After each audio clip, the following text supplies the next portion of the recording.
We believe that after decades of emotional neglect, gaslighting, and the slow-motion collapse of a plural marriage, a savior simply appeared out of nowhere. They want you to buy into the story that David Woolley, a successful construction executive, just happened to be swiping on a date, came with a purpose. And to do that, he had to study the villain. Kody Brown never wanted to correct a cosmic injustice. Season after season, he watched a woman being broken down, and he built a plan to lift her back up. And when David finally entered her life, notice how perfectly curated his every move was. Insider reports say he was almost too perfect. Every word, every gesture, crafted to trigger the validation Kody had denied her for decades. When Christine mentioned her insecurities, her age, her appearance, the very things Kody fed with dismissive jokes, David didn't just compliment her. He called her a queen. That single word dismantled the hierarchy Kody had built. It elevated her, giving her the rank she deserved. A man entering a relationship blindly might get lucky with words. A man who studied the tapes knows exactly which words will heal decades of wounds. And then there's the tragedy that shaped him. David lost his first wife to suicide, a heartbreak so profound it shaped every decision he made. Kody Brown's pain is shallow, ego-driven, tantrum-like. David's pain runs deeper. When he met Christine, her baggage didn't intimidate him. He was carrying a heavier load. That sorrow, that survival, allowed him to see what no one else could, a woman crushed by a lifetime of neglect, and the knowledge that he could be the one to rebuild her. This isn't a fairy tale. This isn't luck. This is strategy, empathy, and the careful execution of a master plan, one Kody Brown never saw coming. This is where the story shifts, subtly, quietly, and almost invisibly, into the phase that most viewers missed. Because yes, David created safety for Christine. But if you zoom in on the timing, the breadcrumbs lead to a far more calculated reality. We've uncovered speculation and whispers from insiders suggesting that David's family and extended social circle were aware of the Browns long before that magical dating app match. And in a tight-knit Utah community, especially one with fundamentalist-adjacent history, the idea that David didn't know who Christine was? Laughable. He knew. And because he knew, he had a head start. While Kody was in Flagstaff, obsessing over property lines, CO protocols, and imaginary hierarchies, David was quietly, steadily preparing the landing zone in Utah. The question isn't if he positioned himself in her orbit. It's when he began. Were there mutual friends who planted the suggestion that Christine should try a certain dating app? Did David orchestrate casual run-ins without ever making direct contact? Was he watching the separation timeline like a contractor waiting for demolition to finish before construction begins? According to the secret timeline, David respected the boundaries of a failing marriage. He didn't interfere. But when Christine announced her departure, that's when he executed the move. This is not luck. This is strategic brilliance. He waited for the castle to crumble, and then, quietly, effortlessly, he rode in to save the princess. Now, let's talk about the infiltration phase. This is where the plan becomes almost elegant. If David wanted to dismantle Kody's control, he knew one thing. You never attack the patriarch head-on. That only triggers defensiveness, drama, chaos, Kody's natural habitat. No. The way to take down a man like Kody Brown is to take his subjects. David didn't start with Christine. He didn't start with the adults. He started with the children, the emotional core of the Brown Empire. And the most strategic target? Truly Brown. She is the linchpin, the youngest, the one whose neglect by Kody was broadcast to millions. The bike riding scene versus her life in Utah reveals everything. David knew that the fastest way to Christine's permanent devotion was through Truly. Insiders claim David bonded with Truly for months before TLC ever filmed a single frame. Before the public even realized they were a couple, Truly was already comfortable, already trusting, already protected. That was checkmate. Once Truly accepted David, Kody lost his last bargaining chip. He could no longer claim that Christine was destroying the family, because the family was thriving without him. But David didn't stop there. He aligned himself with Janelle. We've all seen it, the double dates, the family photos, the casual warmth. But look at the psychology behind that move. Janelle was the final thread holding Kody's original dream together, the last remnant of loyalty. By bonding with her, David wasn't just being friendly, he was isolating Kody completely. He showed Janelle, simply through presence, what a real partner looks like for Christine. And in doing that, he subtly pushed Janelle to reevaluate her own history with Kody, the neglect, the broken promises, the emotional starvation. David didn't just marry Christine. He adopted the entire Brown support system Kody ignored for decades. He stepped into the infrastructure Kody abandoned, and he performed the role better. Now, let's expose the fake leak phenomenon.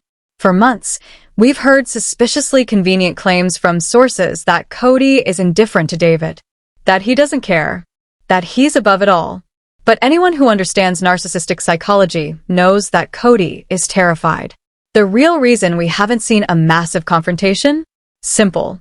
Kody knows he cannot win.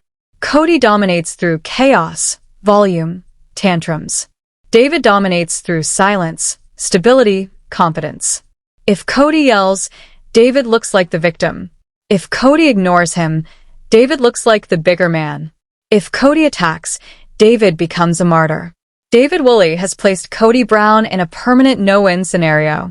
And then, there's the deleted photo. Circulating from a private family account, insiders describe a family dinner where David sits at the head of the table, not demanding it, not asserting dominance, but receiving the seat naturally from the children. That image is the smoking gun. The transfer of power already happened. Kody Brown is now the king in exile, shouting into the dust of Flagstaff. David Woolley is the new king in the north, surrounded by Kody's biological legacy, seated where Kody once ruled. But the takeover isn't just emotional. David didn't only provide comfort. He provided the one thing Kody promised for decades and never delivered: stability. Kody talked endlessly about Coyote Pass, blueprints, infrastructure, a big family home. It was all air, all fantasy. David is a builder. He deals in concrete, permits, foundations, realities Kody never truly understood. The dream Kody sold?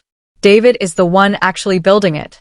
When Christine moved in with David, she didn't step into chaos, uncertainty, or another half-finished dream.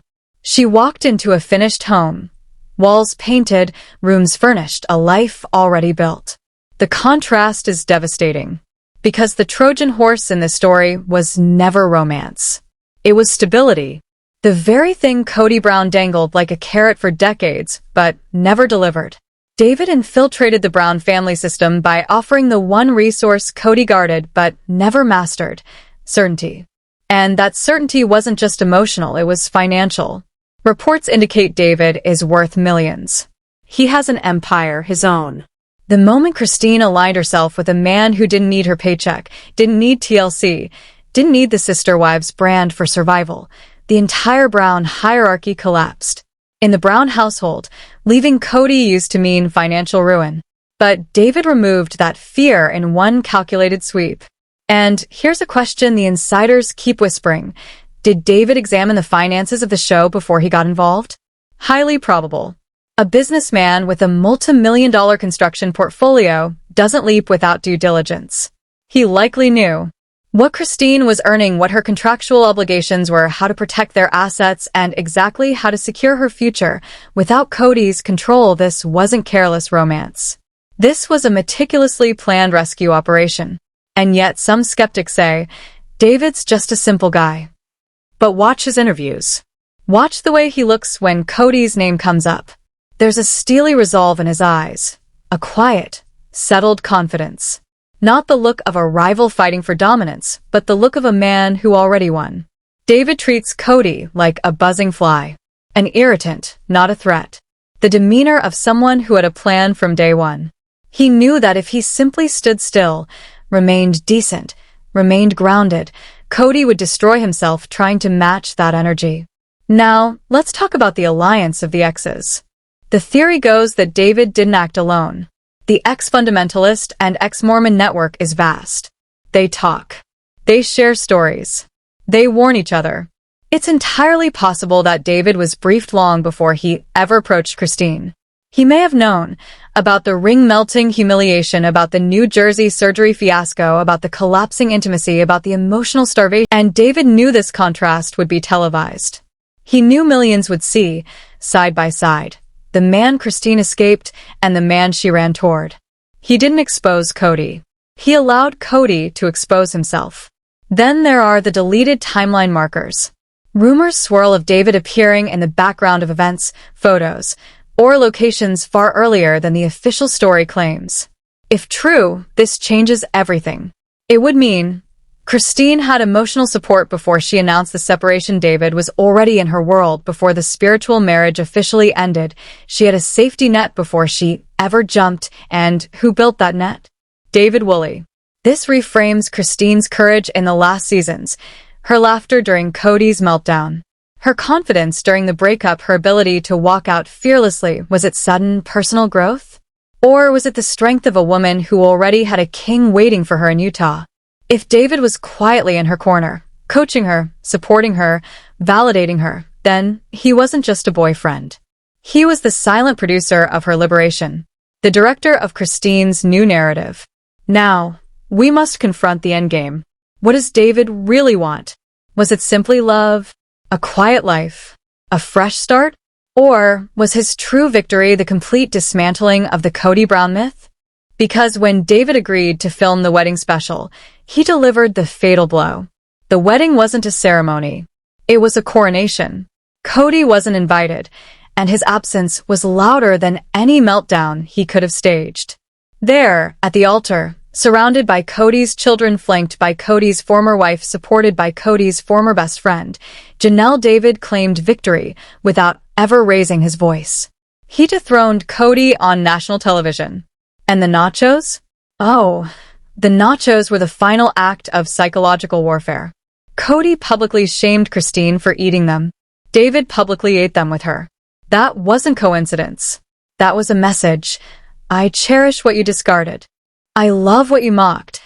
I honor what you humiliated. It was a declaration of war wrapped in cheese and chips. As we peel back the layers, the fairy tale version falls apart. The random match story is a myth designed for ratings. The truth is far more compelling.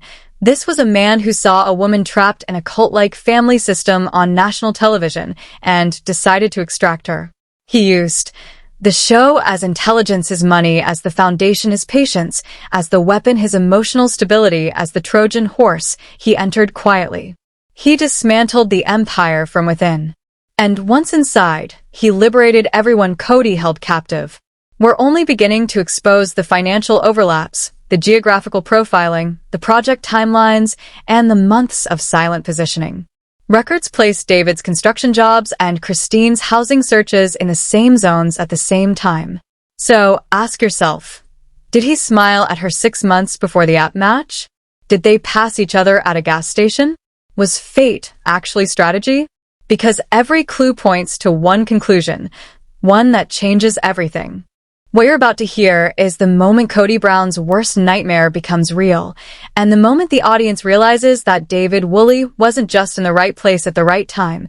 He was 10 steps ahead, studying the battlefield long before Kody ever noticed the war. The checkmate moment. David was waiting. Patient. Quiet. Calculated. And if you think Kody Brown is angry now, wait until he finally understands that he didn't just lose a wife. He was outmaneuvered by a better man. Kody spent years playing checkers with people's lives. David was playing 4D chess with a timeline. Because while Kody stood in Flagstaff, ranting at cameras and throwing tantrums over mud plots and imaginary empires, David Woolley was busy building something real, a future, a landing zone, a new kingdom. The investigation goes deeper, and now we move into the part Kody fears most, the financial deep dive. We've already exposed the secret timeline, the Watcher theory, the slow psychological dismantling of Kody Brown's control. But money? Money is where Kody always believed he was untouchable. He was wrong. This is part 2 of the investigation, where we follow the money trail. And the money leads straight back to the master plan. The financial fortress for decades. Kody controlled everything through scarcity. Never enough land, never enough resources, never enough love, never enough peace. Scarcity kept the wives competing for scraps. Scarcity kept Kody in power. Until David arrived. Kody mocked him as just a construction worker. But our deep dive into public records, business filings, and Utah property databases reveals something very different. David Woolley doesn't just work in construction. He owns a thriving company in one of the fastest-growing housing markets in the country. While Kody was drowning in debt over unbuilt fantasies on Coyote Pass, David was out there building entire neighborhoods. Kody talked about structures. David built them. Kody promised Christine a home. David delivered one. This is what we call the financial fortress theory. David didn't just love Christine. He secured her independence. He freed her from TLC's paycheck. He annihilated Kody's last weapon, the threat of poverty. Winning the Suns, the quiet alpha move. Now we move into the most dangerous battleground of all, the boys. Paydon, Garrison, Gabriel. These are the sons Kody could never quite control, but always expected loyalty from. The alpha theory suggests something powerful. The Brown sons were starving for a male figure who didn't demand obedience, but earned it. We analyzed the leaked photos, the barbecue gatherings, the social interactions, the unfiltered body language. Every sign points to not just the wedding. The wedding was the victory lap. The guest list said everything. Janelle, all the kids, everyone Kody had pushed away. It wasn't just a celebration. It was a coronation. The fall of one king and the rise of another. The royal wedding didn't end sister wives. It ended Kody's era and launched the era of Christine and David, the new kingdom. David Woolley didn't just come to marry Christine. He came to conquer the culture of the show. He didn't need a title. He didn't demand authority. He planned the holidays. He hosted the parties. He drove the boat. He became the center of gravity. Meanwhile, Kody is stuck in Flagstaff, isolated. Scenes of driveway chaos with Robin on set, while David films laughter, adventure, and abundance. The contrast is undeniable. Spin-off leverage rumors persist. David and Christine are positioning themselves for a spin-off. Think about it. Kody built the franchise. David could become the star of the next era. He would take Kody's wife, his children, his fans, and finally his job. Business filings hint at cooking shows, travel series, brand deals, all without Kody Brown. The Trojan horse isn't just romantic, it's a full-scale franchise takeover. Gravitas and survival. David is formidable because he's survived true darkness. Having lost a spouse to suicide, he knows life and death in ways Kody never will. Kody's tantrums over COVID rules or holiday texts. Childish. Petty. Irrelevant. David gives nothing but a polite smile and a closed door. The ultimate power move. Kody feeds on drama. David feeds on strategy. The internal mole theory. Could production have helped? Think about it. Sister Wives producers have been battling Kody's erratic behavior for years. A whisper in a mutual friend's ear. A perfectly timed introduction. David, the universe's casting choice, brought in to save the ratings and the girl. And then there's the ring symbolism. Kody melts his ring. David gives Christine a ring visible from space. Every gesture, every public move, is a systematic repair of the neglect Kody caused. The Trojan horse in action. David didn't just give Christine love. He gave her security, joy, adventure, validation. He salvaged the children, secured Janelle's friendship, restored Christine's faith and love. And he left Kody with exactly what he wanted. Monogamy with Robin. David gave everyone what they deserved. Christine got a fairy tale. Kody got a mirror. Robin exposed for years. Robin was the puppet master. She wanted control but needed other wives to exist as foils. David destroyed that ecosystem. Christine is gone, thriving. Robin? Trapped in Flagstaff, with an angry, impotent man. The Trojan horse liberated Christine and imprisoned Robin emotionally. Coyote Pass versus Woolley Estate. Coyote Pass. Barren. Undeveloped. Money pit. David's property. Finished. Landscaped. Ready. Beautiful. The builder versus the talker. Every time the show cuts to David's finished deck, Kody loses the argument. It's a visual checkmate. The united front theory David fosters a low-stress environment. Christine reconciles with Mary. Janelle attends barbecues. The Brown family unit has transferred completely to Utah. Kody, left with legal papers and a bitter driveway. David, after the editing, tells the story. David, heroic lighting, calm interviews, soft music. Kody, jagged cuts, manic zooms, chaotic energy. Production isn't hiding the truth. Their reinforced dynasty. David's children integrate with the Browns. It's not just a marriage. It's a merge narrative at face value.